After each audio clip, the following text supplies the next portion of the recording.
Hello guys, welcome back to knowledge Guruji official. तो ये आपके कक्षा 12वीं के असाइनमेंट 2 के रसायन शास्त्र मतलब केमिस्ट्री के आंसर है। पूरे आंसर्स हमारे चैनल में आपके आ गए हैं। तो सबसे पहले आपको वीडियोस में जाना है, वहाँ से आपको जो आंसर चाहिए आराम से आप रोक के लिखिएगा। वीडियोस सारे आ गए हैं। ये रसायन शास्त्र है जिसको केमिस्ट्री भी कहा जाता है। तो हम आपके लिए ग्रुप बना दिए हैं, व्हाट्सएप ग्रुप, जहाँ पे आपके PDF और लेटेस्ट अपडेट, बोर्ड के रिगार्डिंग्स, इंपॉर्टेंट क्वेश्चन, सारी चीज़ें आएंगे, जिसका डिस्क्रिप्शन आपको वहाँ पे मिलेगा, कमेंट बॉक्स में मिलेगा या फिर आपको डिस्क्रिप्शन में मिल जाएगा, जिसका लिंक जो है वो है। तो ज़्यादा देर न करते हुए हम शुरुआत करते हैं। तो प्रश्न है, जहाँ प्रश्न 1 में आ है, एक अभिकारक के संदर्भ में एक अभिक्रिया द्वितीय कोटि की है, यदि इस अभिक्रिया का संग्रहण दुगुना हो जाए तो उत्तर में आप देखिएगा ऐसे होगा। जो भी है आराम से इसे रोक के लिख लीजिएगा, हम आपको पूरे आंसर यहाँ पे देंगे। उसके बाद इसको लिखने के बाद फिर बा भी आता है। तो बा में जहाँ कहा गया कि एक अभिक्रिया में सक्रिय संकुल की भूमिका को आरेख की सहायता से समझाइए।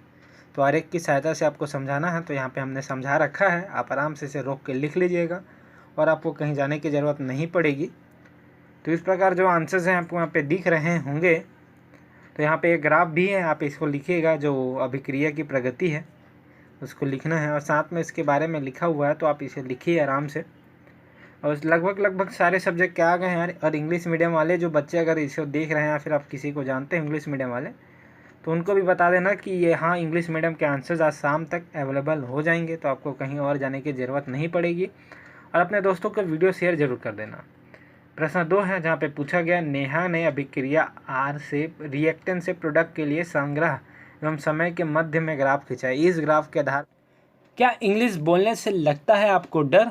तो डरना बंद कीजिए और डाउटनेट के इंग्लिश स्पीकिंग कोर्स के साथ आज ही जुड़ जाइए, जहां इंडिया के टॉप एक्सपर्ट्स आपको इंग्लिश बोलना सिखाएंगे, वो भी पूरी तरह हिंदी भाषा में। तो क्या आप इंग्लिश बोलने से हिचकिचा रहे हैं? क्या आप इंग्लिश इंटरव्यू की तैयारी कर रहे हैं या फिर आप फर्राटेदार इंग्लिश बोलना चाहते हैं? तो ये कोर्स आपके लिए ही है। आज ही डाउटनेट पर जाइए और ये कोर्स खरीदिए और अपने खुल के इंग्लिश बोलने के सपने को पूरा कीजिए। आधार पर निम्न प्रश्नों के उत्तर दीजिए। तो ये आपके क्वेश्चंस तो होंगे ही, फिर आपको इसके उत्तर देना है।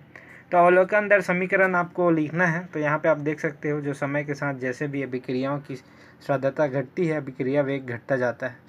तो इस प्रकार जो आंसर्स हैं आप यहाँ पे देख पा रहे होंगे। तो आराम से इसे लिखिएगा और आपको कहीं जाने की सामान्य अभिक्रिया भी दिया गया है। यहाँ पे आप देख सकते हो वेग के बारे में, फिर वेग पर विचार करना है कि आर अभिक्रिया में उत्पादों का जो स्टोइकोमेट्रिक गुणांक है। तो इसके प्रकार फिर ये जो पहला प्रश्न इसमें ग्राफ के आधार पर पूछा गया था वो खत्म होता है। फिर दूसरा जो प्रश्न है वो है, अभिक्रिया की कोटि क्या है? तो शून्य अभिक्रिया की कोटि है यार। थर्ड है, वक्र का ढाल क्या है? तो वक्र का आपको ढाल दिखाना है। तो वक्र का जो ढाल है वो आपको यहाँ पे अच्छे से दिख रहा होगा कि के सांद्रता रेखीय रूप से घटती है। और चौथा जो है, वेग स्तरित की इकाई क्या है? तो वेग स्तरित की जो इकाई है वो K=mol L इनवर्स और सेकेंड है। यहाँ पे आप लिख लीजिएगा। अब आगे चलते हैं, जहाँ पे आपको पांचवा पूछा गया है। इसी में अभिक्रिया का अर्थ आयुकुल क्या है? तो यहाँ पे आप देख सकते हो, जो भी है आयुकुल जो होता है वो यहाँ पे दिया हुआ है, तो आप लिखिएगा। और कुछ ऐसे सूत्र हैं और जिसको बनाए गए हैं, तो आप भी आराम से लिख के बना लीजिए और आपको कहीं जाने की ज़रूरत नहीं पड़ेगी। इसका जो PDF है वो आपको कुछ आज कल में मिल जाएंगे हमारे व्हाट्सएप ग्रुप में, तो वहाँ से आप लिख लीजिएगा। तब आगे बढ़ते हैं, जहाँ पे प्रश्न 3 आता है, गैसों में ठोसों अधिशोषण के लिए दाब का प्रभाव बताइए। तो आदर्तन नियंत्रण एवं उत्तर निर्वात हेतु अधिशोषण के अनुपयोग का वर्णन कीजिए। तो यहाँ पे आप देख सकते हो, इस प्रकार इसके आंसर्स हैं, आप आराम से लिखिएगा। और फिर इसके बाद इसमें ग्राफ भी दिया गया है। तो स्थिर ताप, जहाँ पे आपको संयुक्त दाब, स्थिर ताप, ये आप ग्राफ अच्छे से देख पा रहे होंगे ये। और आपको अगर कहीं ना कहीं अगर जो आपको जो दिख रहा है वो ब्लर दिख रहा है या फिर थोड़ा, तो आप इसमें क्वालिटी बढ़ा सकते हैं। तो अधिशोषण के जो उपयोग है वो यहाँ पे लिखे गए हैं, आप आराम से लिखिएगा। जैसे कि पहला है उच्च कोटि की निर्वात उत्पन्न करने में, और दूसरा यहीं पे है नमी दूर करने में। तो यहाँ पे आप देख सकते हैं नमी दूर करने में क्या लिखा हुआ है, सिलिका जेल एल्यूमिनिया जैसे कुछ यौगिकों में गल वाष्प को।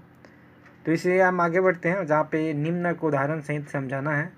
तो प्रश्न 4 है, जहाँ पे एरोसाल है। तो यहाँ पे उदाहरण इसका दिया गया है, बादल,